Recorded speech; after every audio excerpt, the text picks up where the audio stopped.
kali ini kita akan membahas tentang apa itu haki. Ya, mencari tahu tentang haki. Di sini sudah ada yang tahu atau sudah pernah belajar tentang haki? Oke. Jika belum, kita akan simak video berikut ini. Let's go.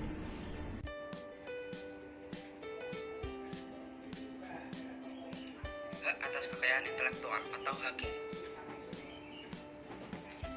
Pertama, kita akan mencari tahu tentang pengertian. Pengertian sendiri dibagi menjadi dua. Yang pertama, secara umum.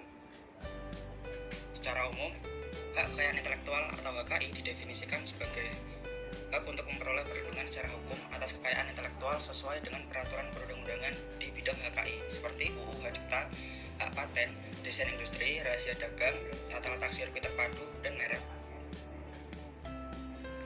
Kedua, menurut para ahli. Menurut para ahli, pertama ada Marzuki. HKI merupakan suatu hak yang timbul dari karya intelektual seseorang yang mendatangkan keuntungan material. Keuntungan material inilah yang dapat memberikan kesejahteraan hidup bagi pemilik.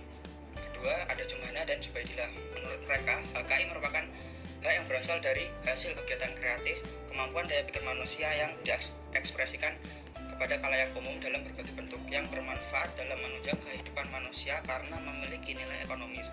Bentuk nyata dari kemampuan tersebut misalnya dalam bidang teknologi, ilmu pengetahuan, seni, dan sastra. Kedua, kategori hak cipta. Yang pertama ada hak cipta.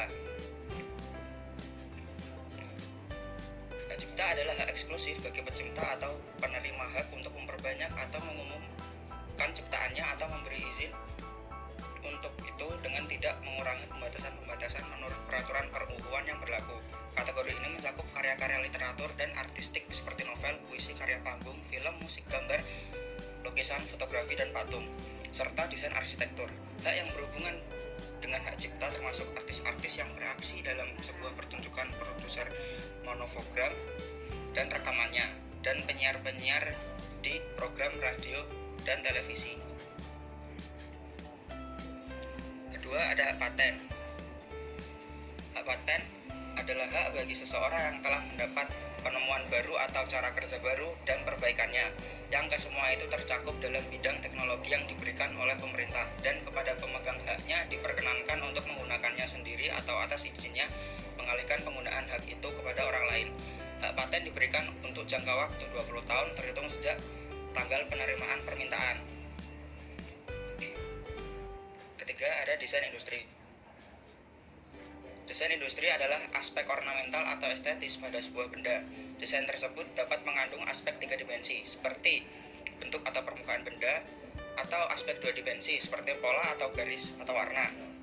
Hal ini berarti desain industri pada prinsipnya merupakan suatu aspek estetis yang alami dan tidak melindungi fitur teknis atau atas benda yang diaplikasikan. Keempat, ada rahasia dagang.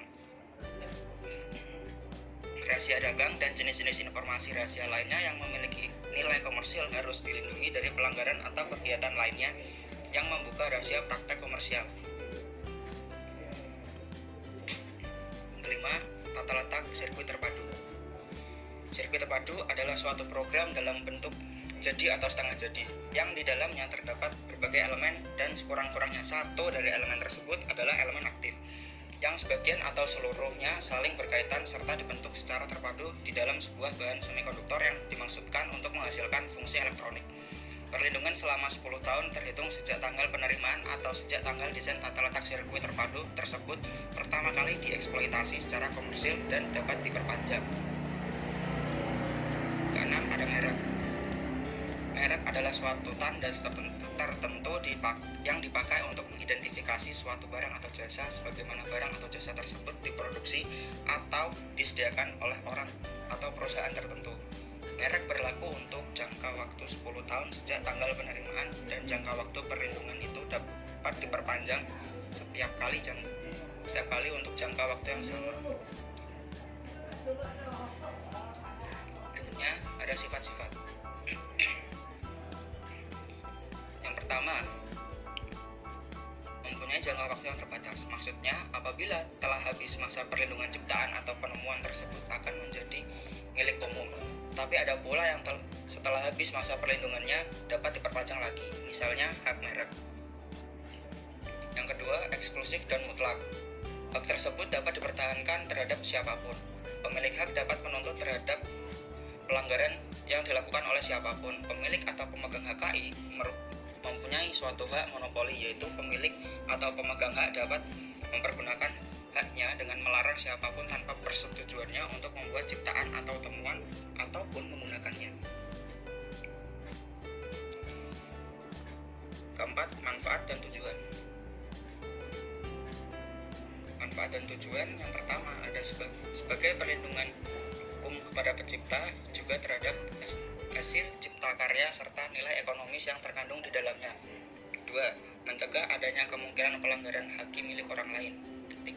Meningkatkan kompetisi dan juga memperluas pangsa pasar, terkhusus dalam hal komersial kekayaan intelektual.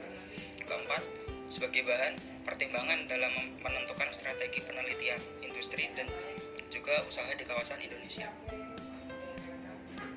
5. Ada prinsip. Prinsip sendiri ada 4. Yang pertama, prinsip ekonomi. HI atau hak intelektual berasal dari kegiatan kreatif yang diekspresikan dalam berbagai bentuk dan akan memberikan keuntungan kepada pemilik yang bersangkutan. 2. Prinsip keadilan. Dalam menciptakan sebuah karya, maka pencipta memiliki hak dan memiliki perlindungan dalam kepemilikannya. 3. Prinsip kebudayaan. Dengan menciptakan sebuah karya, maka dapat meningkatkan taraf kehidupan, peradaban, dan martabat manusia yang memberikan keuntungan bagi sesama. 4. Prinsip sosial. Hak yang ada diakui oleh hukum dan telah diberikan kepada individu, dan perlindungan diberikan berdasarkan keseimbangan. Yang terakhir ada dasar hukum. Dasar hukum ada 6. Yang pertama, UU nomor 19 tahun 2002 menulis tentang hak cipta.